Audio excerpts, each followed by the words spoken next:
सांसद जी ने लगातार ये कहा है कि हमने पीएमजेएसवाई के तहत 250 किलोमीटर गाजीपुर में सड़कें बनवाई हैं जो उनके अधिकार क्षेत्र में था। हालांकि विपक्ष में थे इसलिए और कुछ नहीं बनवा सके थे। नहीं तो गाजीपुर, मुझे लगता है कि गाजीपुर की जनता जान रही है कि अब विपक्ष वालों को यहाँ से लोकसभा भेजने की कोई जरूरत नहीं है, क्योंकि जाने के बाद वो यही रोएंगे कि हम विपक्ष में थे, हम गाजीपुर के लिए कुछ कर नहीं पाए। और मैं आपको याद दिलाना चाहता हूँ कि गाजीपुर 2014 और 17 से पहले ये वही गाजीपुर है जहाँ समाजवादी पार्टी के 4 मंत्री हुआ करते थे। सड़कों की हालत ये होती थी कि यहाँ से सदर से जखनिया जाना पड़ता था तो लोग सोचते थे सुबह जाएंगे तो शाम को लौटेंगे। अस्पताल के नाम पे जिला अस्पताल में डॉक्टरों को दिन दहाड़े मारा जाता था, डॉक्टर ट्रांसफर करा के चले आते थे। ये वही गाजीपुर है जहाँ एक हफ्ते दिन में लाइट रहती थी, एक हफ्ते रात में लाइट रहती थी।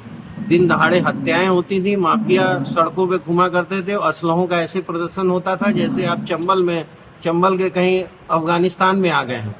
तो ये माफिया का अंत हुआ है, अंधेरा मिटा है जब से केंद्र में मोदी जी की सरकार आई है और राज्य में योगी जी की सरकार आई है। आप देखिए गाजीपुर में कितना परिवर्तन आया है।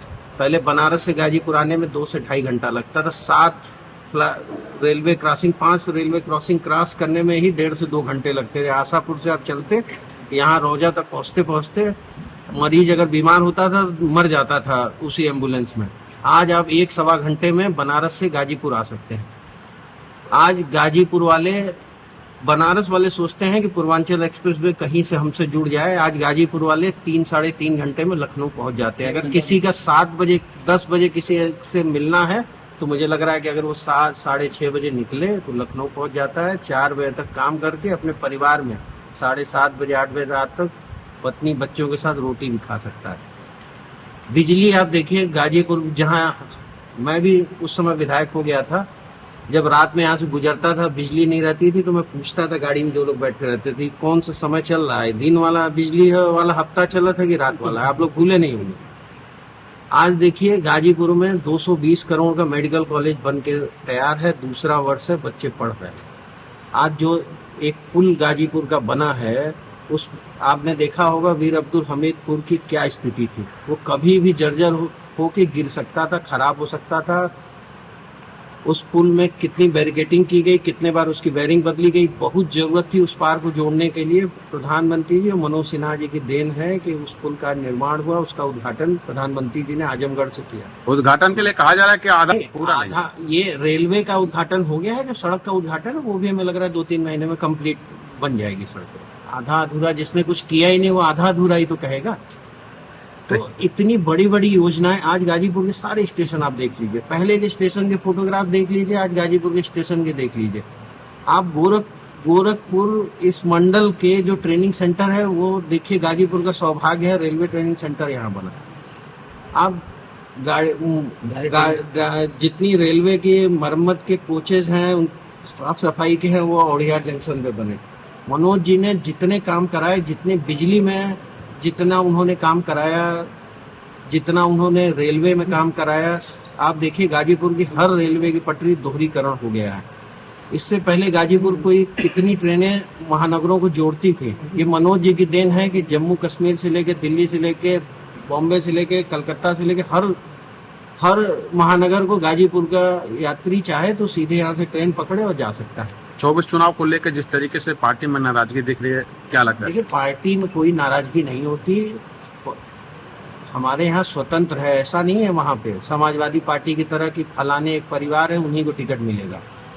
वो चाहे उनको मिले, उनके बेटे को मिले, ये परिवारवाद वाली पार्टी नहीं है। उनके आपने देखा टिकट घोषित हुआ, एक आदमी मिठाई खिलाया किसी दूसरे कार्यकर्ता को।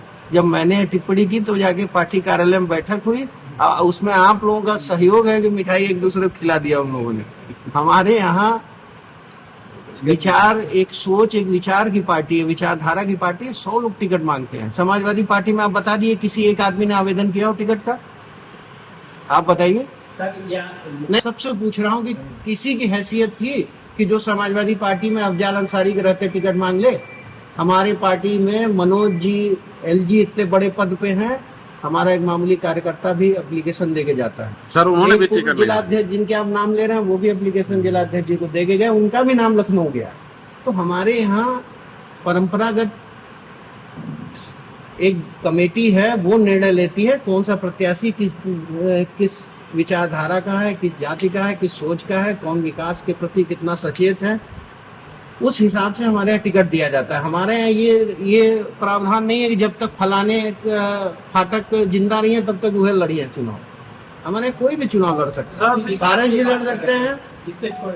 विकास की बात नहीं, तहसील भवन के साथ जो कम्युनिटी सेंटर है वो बन के रेडी हो गया है ना। एक चीज मैं आपको बता दूं, मेरे साथ चलिए निरीक्षण कर लीजिए। और तहसील भवन में जो कुछ काम पेंडिंग है वो मैं आपको विश्वास दिलाता हूं कि जैसे आचार संहिता खत्म होगा उसके 3 महीने 2 महीने के अंदर वो कंप्लीट हो जाएगा।